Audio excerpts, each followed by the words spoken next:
रिडिरेक्शन pipes च इति एतत् विषये स्पोकन ट्यूटोरियल मध्ये स्वागतम्। अहम् उबुन्तु 10.04 उपयुञ्जे। आदेशानां प्राथमिकसंकल्पनां तथैव लिनक्स प्रणाल्याः आरम्भः कथं करणीयः इति भवान् जानीयात् एव। इदं प्राथमिकं ज्ञानम् अस्मिन् जालपुटे अन्यस्मिन् स्पोकन ट्यूटोरियल मध्ये उपलभ्यते। तथैव लिनक्स अक्षरसंवेद्यम् अस्ति इति जानातु।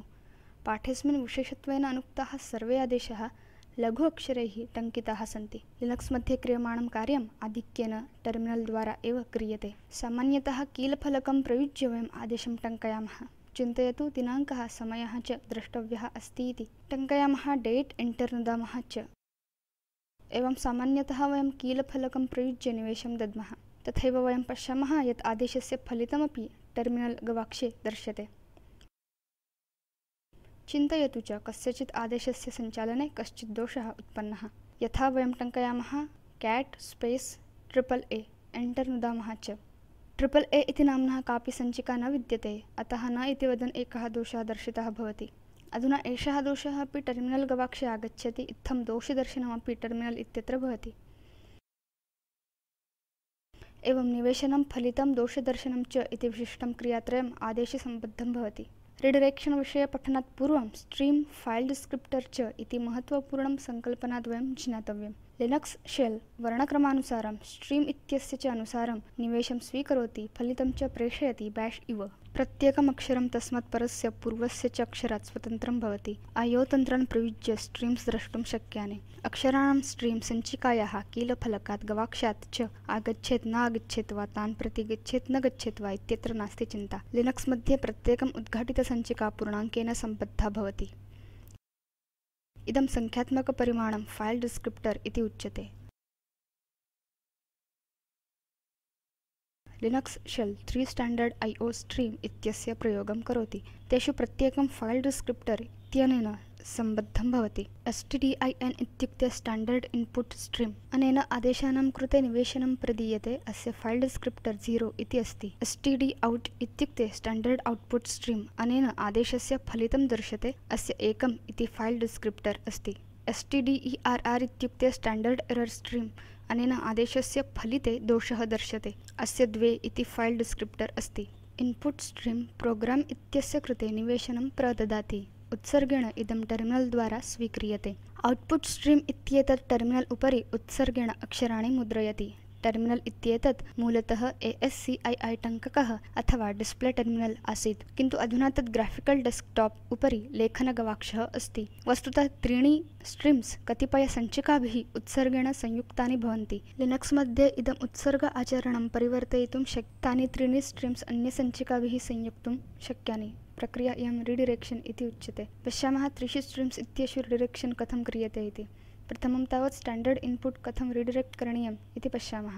वयं सञ्चिकतः लेफ्ट एंगल्ड ब्रैकेट ऑपरेटर प्रयुज्य स्टैण्डर्ड इन इत्यस्य रिडिरेक्शन कुर्मः। पङ्क्तीनां, शब्दानां, वर्णानां च संख्यां द्रष्टुं WC आदेशस्य उपयोगः भवति। टङ्कयतु WC।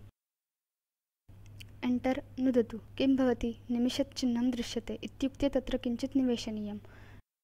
टङ्कयतु this tutorial is very important.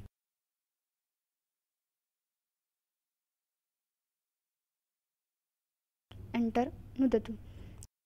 अधुना कंट्रोल D इति कीले युगपत् नुदतु। निविष्टानां पङ्क्तीनां कृते आदेशः असौ कार्यं कुर्यात्। आदेशः टर्मिनल इत्यत्र फलितं दर्शयेत्। अधुना अत्र WC इति आदेशात् अनन्तरं कापि सञ्चिका निर्दिष्टा नास्ति, अतः असौ स्टैण्डर्ड इनपुट स्ट्रीम इत्यस्मात् निवेशनं स्वीकुर्यात्। अतः स्टैण्डर्ड इनपुट स्ट्रीम उत्सर्गेण कीलफलकेन संयुक्तं भवति, अतः WC आदेशः कीलफलकात् निवेशनं स्वीकरिष्यति। अधुना यदि वयं लिखामः WC space left angled bracket space test1.txt, तर्हि WC आदेशः test1.txt सञ्चिकायाः पङ्क्तीनां, शब्दानां, वर्णानां च संख्याम् अस्मभ्यं कथयति। अधुना टङ्कयतु WC स्पेस् test1.txt। वयं समानं परिणामं पश्यामः। ननु कः भेदः अस्ति? WC स्पेस् test1.txt इत्यनेन आदेशेन test1.txt सञ्चिका उद्घाटिता, पठिता च भवति, किन्तु यद्यपि वयं wc space left angled bracket test1 dot txt लिखामः तथापि wc इत्यनेन कापि सञ्चिका उद्घाटिता न भवति। तत् स्थाने सः स्टैण्डर्ड् इन् तः निवेशं स्वीकर्तुम् इच्छति। text1 डॉट txt इति सञ्चिकायाः कृते स्टैण्डर्ड् इन् योजयामः। आदेशः असौ test1 तः पठनं करोति। वस्तुतः असौ न जानाति यत् सामग्री स्टैण्डर्ड् इन् प्रति कुतः आयाति इति। अधुना पश्यामः स्टैण्डर्ड् आउटपुट स्टैण्डर्ड् एरर् च कथं रिडायरेक्ट् करणीयम् इति। एतत् वयं सञ्चिकां प्रति रिडायरेक्ट् कर्तुं मार्गद्वयमस्ति। चिन्तयतु n इति अक्षरं फाइल डिस्क्रिप्टर द्योतयति n single right angled bracket file descriptor n तः सञ्चिकां प्रति फलितं रिडायरेक्ट् करोति। भवतः सञ्चिकालेखनस्य अधिकारः स्यादेव। सञ्चिका विद्यमाना नास्ति चेत् निर्मातव्या। यदि सा न निर्मीयते तर्हि तत् सामग्री सामान्यतः पूर्वसूचनां विना नश्येत्। अपि च n double right angled bracket file descriptor तः फलितं रिडायरेक्ट् करोति। पुनः भवतः सञ्चिकालेखनस्य अधिकारः स्यादेव। सञ्चिका विद्यमाना नास्ति चेत् निर्मातव्या। यदि विद्यमाना अस्ति तर्हि फलितं विद्यमानसञ्चिकया संयोजितं भवेत्। n single right angle bracket अथवा n इत्यस्मात् डबल राइट एंगल ब्रैकेट इत्येषा स्थितिः फाइल डिस्क्रिप्टर द्योतयति। इदम् अपाकुर्मः चेत् स्टैण्डर्ड् आउटपुट फाइल डिस्क्रिप्टर 1 स्यात् इति चिन्तनीयम्। अतः केवलं राइट एंगल ब्रैकेट एकेन राइट एंगल ब्रैकेट इत्यनेन समानम्। किन्तु एरर स्ट्रीम रिडायरेक्ट् कर्तुं भवता 2 right angle bracket 2 double right angle bracket वा प्रयोक्तव्यम्। एतत् कृत्वा एव पश्यामः।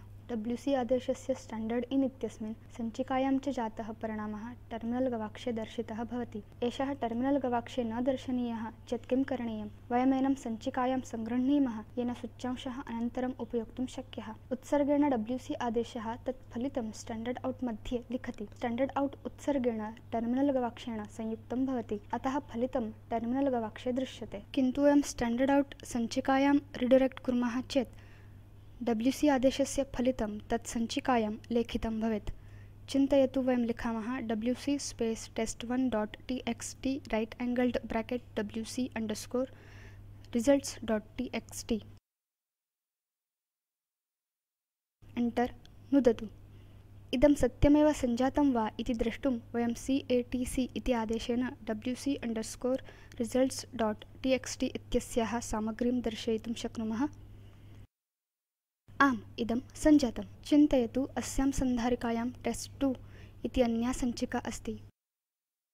पुनः test2 सञ्चिकया सह आदेशं टङ्कयामः wc space test2 dot txt right angled bracket wc underscore results dot txt। अतः wc अंडरस्कोर रिजल्ट्स इति सञ्चिकायाः सामग्री प्रतिसमाधाता भवेत्। अस्तु, इदं पश्यामः।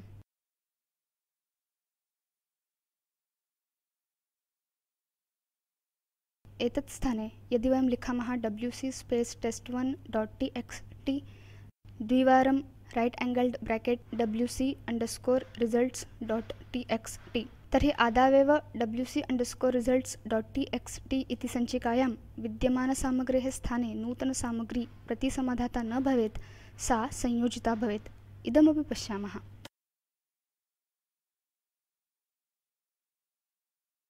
स्टैण्डर्ड् एरर् इत्यस्य रिडायरेक्टिंग समानरीत्या एव भवेत्। तत्र भेदः नाम अस्मिन् सन्दर्भे राइट एंगल ब्रैकेट अथवा double right angle bracket sign इत्यस्मात् पूर्वं स्टैण्डर्ड् एरर् इत्यस्य फाइल डिस्क्रिप्टर क्रमाङ्कः निर्दिष्टव्यः भवेत्। यथा वयं जानीमः यत् AAA नाम्ना कापि सञ्चिका विद्यमाना नास्ति एव। इदं लिखतु wc स्पेस् AAA। तर्हि शेल दोषं दर्शयेत् यत् नो सच फाइल और डायरेक्टरी। अधुना चिन्तयतु वयं पटले दोषसूचनाः नेच्छामः इति। ताः अन्यस्यां सञ्चिकायां रिडायरेक्टेड् भवितुम् अर्हन्ति। तन्निमित्तं टङ्कयामः wc space AAA space 2 right angled bracket error log dot txt। अधुना टर्मिनल इत्यत्र दोषसूचना न क्रियते, किं बहुना सा एररलॉग डॉट txt इति सञ्चिकायां लिखिता भवेत्। वयम् इदम् अनेन आदेशेन द्रष्टुं शक्नुमः cat space errorlog dot txt। अधुना चिन्तयतु अहम् एनम् आदेशं सञ्चाल्य कञ्चित् अन्यं दोषं करोमि। cat space bbb space 2 right angled bracket errorlog dot txt। पूर्वतनदोषः प्रतिसमाधातः भवेत्, नूतनः च दर्शितः भवेत्। पश्यतु cat space errorlog dot txt। किन्तु सर्वदोषाणाम् आवलिं कर्तुं किं करणीयं? सरलं तत्। टङ्कयामः wc space aaa space 2 right angled bracket द्विवारं errorlog.txt cat आदेशं प्रयुज्य वयम् इदं परिशीलयेम। अस्माभिः दृष्टं यत् कथं standard out, standard in, standard error इति त्रीणि स्ट्रीम्स् भिन्नशः कौशलपूर्वकं प्रयुज्यन्ते अपि च रिडिरेक्टेड् क्रियन्ते। किन्तु अस्याः सङ्कल्पनायाः वास्तवं सामर्थ्यं तदैव अनुमातुं शक्यं यदा वयम् एकत्रितरीत्या कौशल्येन तेषाम् उपयोगं कुर्मः, तन्नाम भिन्नानां स्ट्रीम्स् इत्येषां संयोजनं। प्रक्रिया इयं पाइपलाइनिंग इति उच्यते। आदेशानां शृङ्खलाः निर्मातुं पाइप्स् प्रयुज्यन्ते। पाइप एकस्य आदेशस्य फलितम् अग्रिम आदेशस्य निवेशेन शृङ्खलायां संयोजयति। इदम् इत्थं दृश्यते। Command 1 vertical bar command 2 hyphen option vertical bar command 3 hyphen option 1 hyphen option 2 vertical bar command 4। चिन्तयतु वयम् उद्घाटितसन्धारिकायां विद्यमानानां सञ्चिकानां सन्धारिकाणां च आहत्य संख्यां ज्ञातुम् इच्छामः। वयं जानीमः ls स्पेस् -l इत्यादेशः सर्वासां सञ्चिकानां सन्धारिकाणां च आवलिं करोति। वयं सञ्चिकायां फलितं रिडिरेक्ट् कर्तुं शक्नुमः। ls space -l right angled bracket files.txt टङ्कयतु cat स्पेस् files.txt। अधुना प्रत्येकं पङ्क्तिः इत्युक्ते सञ्चिकायाः सन्धारिकायाः वा नाम अस्ति। अतः यदि वयम् अस्याः सञ्चिकायाः सर्वाः पङ्क्तिः गणयामः तर्हि वयम् अस्माकं हेतुं पूर्णीकर्तुं files.txt प्रयोक्तुं शक्नुमः। तदर्थम् आदेशं टङ्कयामः wc स्पेस् -l files.txt। यद्यपि अनेन अस्माकं कार्यं साध्यते तथापि कतिचन समस्याः अस्मिन् सन्ति। प्रथमं वयं files.txt इति इंटरमीडिएट सञ्चिकाम् इच्छामः। यदि प्रथम आदेशः महतीं सामग्रीं निर्माति तर्हि तस्मात् डिस्क मेमरी व्यर्थम् एव नष्टं भवेत्। तथैव वयं बहून् आदेशान् शृङ्खलाबद्धान् कर्तुम् इच्छामः चेदपि प्रक्रिया इयं मन्दा अस्ति। वयं पाइप्स् प्रयुज्य सरलतया इदं कर्तुं शक्नुमः। इत्थं टङ्कयामः ls space -l vertical bar wc space -l। वयं समानमेव परिणामम् अतीव सौकर्येण प्राप्तुं शक्नुमः। ls आदेशस्य फलितं wc आदेशार्थं निवेशत्वेन कार्यं करोति। वयं पाइप्स् प्रयुज्य आदेशस्य दीर्घाः शृङ्खलाः योजयितुं शक्नुमः। पाइप इत्यस्य एकः उपयोगः नाम इत्यनेन अनेकानि पर्णानि युगपत् पठितुं शक्यानि। टङ्कयतु cd स्पेस् /user/bin। अथ इदानीं वयं bin सन्धारिकायां स्मः। अधुना टङ्कयतु ls -l। वयं फलितं यथावत् द्रष्टुं न शक्नुमः, किन्तु पाइप इत्यनेन मोर् संयोजयामः चेत् वयं तद् द्रष्टुं शक्नुमः। एंटर नुदतु येन सम्पूर्ण आवलिं द्रष्टुं शक्नुमः। q नुदतु येन इतः बहिः आगच्छामः। पठिताः इमे आदेशाः सञ्चिकानां कार्यं कर्तुं साहाय्यं कुर्वन्ति। इतोपि बहवः आदेशाः सन्ति। पठितस्य प्रत्येकम् आदेशस्य बहवः पर्यायाः सन्ति एव। man आदेशं प्रयुज्य तस्मिन् विषये अधिकं पठितुम् अहं भवन्तं प्रोत्साहयामि। आदेशान् पठितुम् उत्तमः मार्गः नाम तेषां पुनः पुनः उपयोजनम्। अत्र असौ पाठः समाप्यते। स्पोकन ट्यूटोरियल इति टॉक टू अ टीचर प्रकल्पभागः असौ national mission on education through ICT MHRD Bharata सर्वकारेण साहाय्यीकृतः। अस्य अधिकज्ञानं spoken-tutorial.org/nmeict-intro इत्यत्र उपलभ्यते। इयं नन्दिनी IIT मुम्बैतः आपृच्छते भवन्तं। सम्पर्कार्थं धन्यवादाः।